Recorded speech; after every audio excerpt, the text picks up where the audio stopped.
Hello, నేను మిస్సెస్రావు. ఆంధ్రప్రదేశ్ ముఖ్యమంత్రి చంద్రబాబు నాయుడు గారు ఆటో డ్రైవర్లకి 15,000 రూపాయలు జమ చేయటమే కాదు, ఒక బంపర్ ఆఫర్ను కూడా ఇచ్చారు. రాబోయేటువంటి రోజుల్లో ప్రభుత్వమే ఊబర్ లాంటి ఒక యాప్ని క్రియేట్ చేసి ఆటోలకి, మ్యాక్సీ క్యాబులకి ప్రత్యేకమైనటువంటి ఏర్పాట్లు చేస్తానని చెప్పి ఒక గొప్ప అనౌన్స్మెంట్ చేశారు. ఇప్పటికే కొన్ని రాష్ట్రాల్లో, భారతదేశంలో ప్రభుత్వాలు యాప్లు నిర్వహిస్తున్నాయి. సవారీ అనేటువంటి పేరుతోటి కర్ణాటకలో నిర్వహిస్తూ ఉన్నారు, కర్ణాటక సవారీ పేరుతోటి. అలాగే ఆంధ్రప్రదేశ్లో కూడా ప్రత్యేకమైనటువంటి యాప్ని తీసుకొచ్చి ఆ యాప్ ద్వారా ఆటోలు, క్యాబ్లు, అలాగే మ్యాక్సీ క్యాబ్ల బుకింగ్స్ ఏర్పాట్లు చేస్తామని చెప్పి చంద్రబాబు నాయుడు గారు అనౌన్స్ చేయడం జరిగింది.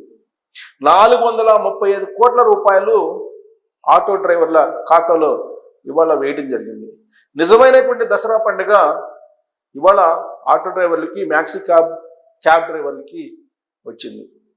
ఎవరైనా సరే ఒకవేళ అనర్హత పొంది ఉంటే వాళ్ళు మళ్ళీ అప్లై చేసుకొని ఈ స్కీమ్ని పొందవచ్చు అనేటువంటి అనౌన్స్మెంట్ కూడా చేశారు. ఆ మీటింగ్కి ఆటో డ్రైవర్లు వచ్చారు, ఈ స్కీమ్ని లాంచ్ చేశారు. ఆటో డ్రైవర్ల సేవలో అనేటువంటి పథకం. ఈ పథకాన్ని లాంచ్ చేసిన తర్వాత చంద్రబాబు నాయుడు గారు మీ మొబైల్కి 15,000 రూపాయలు పడినట్టు మెసేజ్ వచ్చిందా రాలేదా అని చెప్పి అడిగితే 100కి 100% మాకు వచ్చింది అని చెప్పి అక్కడి నుంచి సంకేతాలు ఇచ్చారు. ప్రభుత్వ పథకాలు బటన్ నొక్కి డబ్బులు వేయకపోవడం కాదు, బటన్ నొక్కితే డబ్బులు పడిపోయేలాగా ఉండాలి. కాబట్టి ఖచ్చితంగా ఈ ప్రభుత్వం పారదర్శకంగా ఉంటుంది, అబద్ధాలు చెప్పము, బటన్ నొక్కితే డబ్బులు పడేలాగా చేస్తామని చెప్పి చంద్రబాబు నాయుడు గారు చెప్పడం జరిగింది. సో ఇందుకే ఈ ఆటో వాళ్ళ సేవలో అనేటువంటి పథకం కింద ఎంతమంది బెనిఫిషరీస్ ఉన్నారు, ఎంత అమౌంట్ రిలీజ్ చేశారు, దాని ఎలిజిబిలిటీ ఏంటి అనేది మనం చూద్దాం.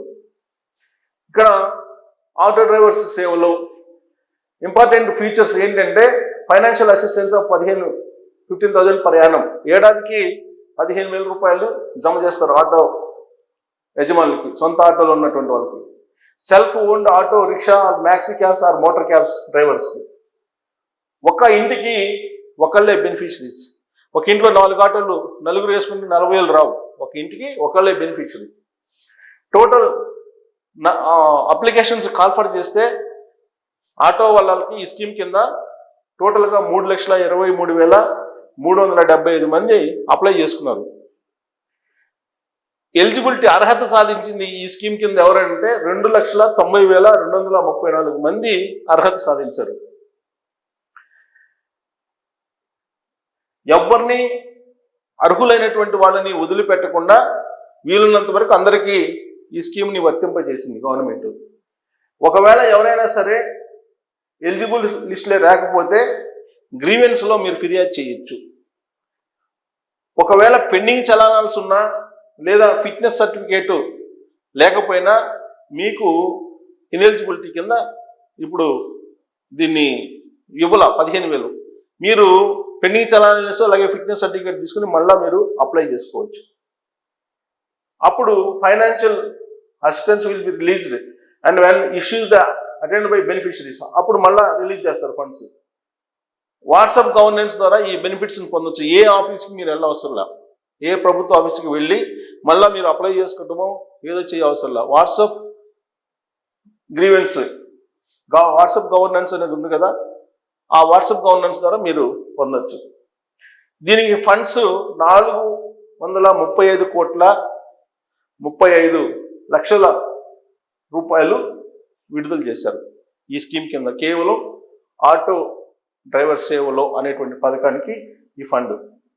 ఈ బెనిఫిషరీస్ ఐడెంటిఫైడ్ సామాజిక వర్గాల వారీగా తీసుకుంటే బ్యాక్వర్డ్ కమ్యూనిటీస్ అంటే బీసీలు, మళ్ళీ దీంట్లో కూడా బోడుగుడి మీద ఈకలు లెక్క పెట్టినట్టు ఖచ్చితంగా లెక్క పెడతారు. దీంట్లో కూడా మళ్ళీ కమ్మాస్కి ఎక్కువ ఇచ్చారని లేకపోతే ఫార్వర్డ్ క్యాస్ట్ ఎక్కువ ఇచ్చారని చెప్పి చెప్తారని.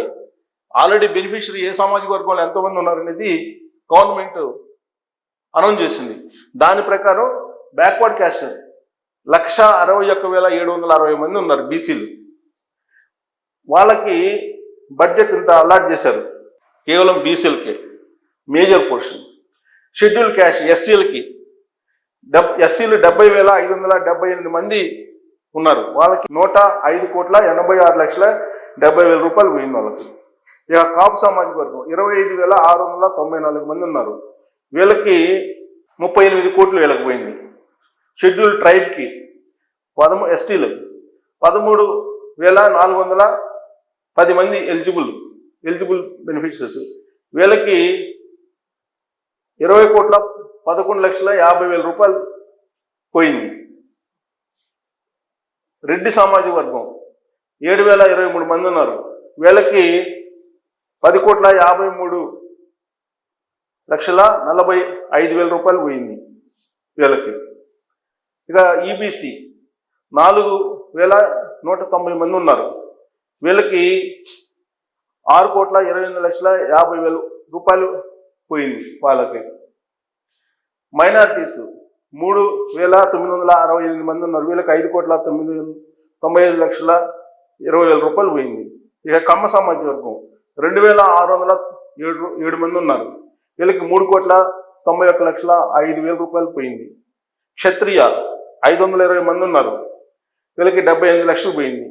బ్రాహ్మణ్ వీళ్ళు 363 మంది ఉన్నారు. 54,45,000 రూపాయలు పోయింది వాళ్ళకి. ఆర్య వైశ్య 121 మంది ఉన్నారు. వీళ్ళకి 18,15,000 రూపాయలు పోయింది. గ్రాండ్ టోటల్ వచ్చేసి 2,90,234 మంది లబ్ధిదారులు అయితే 435,35,10,000 రూపాయలు అయ్యింది టోటల్ అమౌంట్. ఇది సామాజిక వర్గాల వరకు బెనిఫిషరీస్ ఎవరెవరు అనే దానికి లిస్ట్ ఇచ్చారు. ఎందుకంటే ఈ స్కీమ్ రిలీజ్ కాగానే కమ్మ సమాజ వర్గాలకు ఎక్కువ ఇచ్చారు, లేదా కాపు సమాజ వర్గాలకి ఎక్కువ ఇచ్చారని చెప్పేసి ప్రచారం మొదలు పెడతారని ఇది లిస్ట్ ఇచ్చారు. సో బీసీలు అత్యధికంగా లబ్ధి పొందారు, ఆ తర్వాత ఎస్సీలు, ఆ తర్వాత కాపు, ఆ తర్వాత ఎస్టీ, రెడ్డి, ఈబీసీ, మైనార్టీ, కమ్మ, క్షత్రియ, బ్రాహ్మణ, ఆర్య, వైశ్య. సో అన్ని సామాజిక వర్గాలు ఉన్నారు. ఓన్ ఆటోలు ఉన్నటువంటి వాళ్ళు అందరూ కూడా ఈ స్కీమ్ వర్తింపజేశారు. నెక్స్ట్ స్టెప్ ఏంటంటే ఒక ప్రత్యేకమైన యాప్ని ఊబర్, ఓలా, ర్యాపిడో అనేటువంటి యాప్లు ఉన్నాయి కదా ఇప్పుడు. ఈ యాప్ల తరహాలోనే గవర్నమెంట్ ఒక యాప్ని క్రియేట్ చేసి వీళ్ళకి సర్వీస్ అందించడానికి సిద్ధమవుతుంది. జనరల్గా ఊబర్ కానీ, ర్యాపిడో కానీ, ఓలా కానీ వాళ్ళ కింద సర్వీస్ ఛార్జెస్ వసూలు చేస్తాయి ఎక్కువగా, భారీగా, క్యాబుల దగ్గర నుంచి లేదా ఆటోల దగ్గర నుంచి. బట్ గవర్నమెంట్ కనుక ఈ యాప్ నిర్వహిస్తే ఆ సర్వీస్ ఛార్జెస్ తగ్గుతాయి. తగ్గినప్పుడు ఆటోమేటిక్గా వినియోగదారుల నుంచి ఎక్కువగా ఆటో లేదా క్యాబ్ డ్రైవర్లకి ఎక్కువ జమ అవుతాయి. అందుకే ఇప్పుడు చంద్రబాబు నాయుడు గారు నెక్స్ట్ స్టెప్ వాళ్ళకి ప్రత్యేకమైన యాప్ క్రియేట్ చేసి వాళ్ళు పార్కింగ్లో పెట్టుకోకుండా ఎక్కడికి వెళ్ళినా కానీ వాళ్ళకి వినియోగదారులు, పాసెంజర్స్ రెడీమేడ్గా వాళ్ళకి యాప్ ద్వారా వచ్చేలాగా ఏర్పాట్లు చేస్తానని చెప్పి అనౌన్స్ చేశారు. అయితే వీళ్ళందరినీ ఒకటే కోరారు ఆ సభ నుంచి, ఈ ప్రభుత్వం చేస్తున్నటువంటి మంచి పనులని మీరు పాసెంజర్స్ దగ్గరికి తీసుకెళ్ళండి. డైలీ వీళ్ళనంత వరకు అన్ని రకాల మంచి పనులు చేస్తున్నాము. సూపర్ 6 సక్సెస్ అయినాయి. ఈ సూపర్ 6లతో పాటు మీకు కల్పించినటువంటి బెనిఫిట్స్ని వీటన్నిటిని కూడా తీసుకెళ్ళండి ప్రజల్లోకి. ఈ ప్రభుత్వం మంచి ప్రభుత్వం అనేటువంటి ఒక అభిప్రాయాన్ని తీసుకెళ్లాల్సిన బాధ్యత ఆటో వాళ్ళ మీద, క్యాబ్ డ్రైవర్ల మీద ఉంది అనేటువంటి విషయాన్ని చంద్రబాబు గారు చెప్తూ ఆ మేరకు వాళ్ళకి విజ్ఞప్తి చేశారు. వాళ్ళతోటి మమేకం అయ్యారు. ఆయన ఆటో డ్రైవర్ కుటుంబంతో ఆయన కలిసి ఆ వేదిక మీదకి వచ్చారు. సో ఇదంతా కూడా ఈ ప్రభుత్వం మళ్ళీ 64% స్ట్రైక్ రేట్ కంటే కూడా ఎక్కువగా గెలవాలి 2029లో కూడా అనేటువంటి విషయాన్ని కూడా ఆ వేదిక మీద నుంచి ఈ క్యాబ్ డ్రైవర్లకి చెప్పడం జరిగింది చంద్రబాబు నాయుడు గారు. సో ఈ స్కీము సక్సెస్ అయ్యింది అనేటువంటి ఉద్దేశంతో ప్రభుత్వం ఉంది. ఉచిత బస్సు ప్రయాణం మహిళలకు ఇచ్చిన కారణంగా తమకు నష్టం జరుగుతుంది అనేటువంటి ఉద్దేశంతో ఆటో యజమానులు ఇప్పటి వరకు ఆందోళన చెందారు.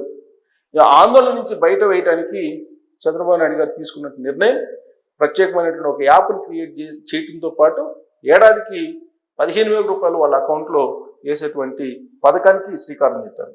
ఈ పథకం మీద మీ అభిప్రాయం ఏంటనేది తెలియజేయచ్చు. Thank you.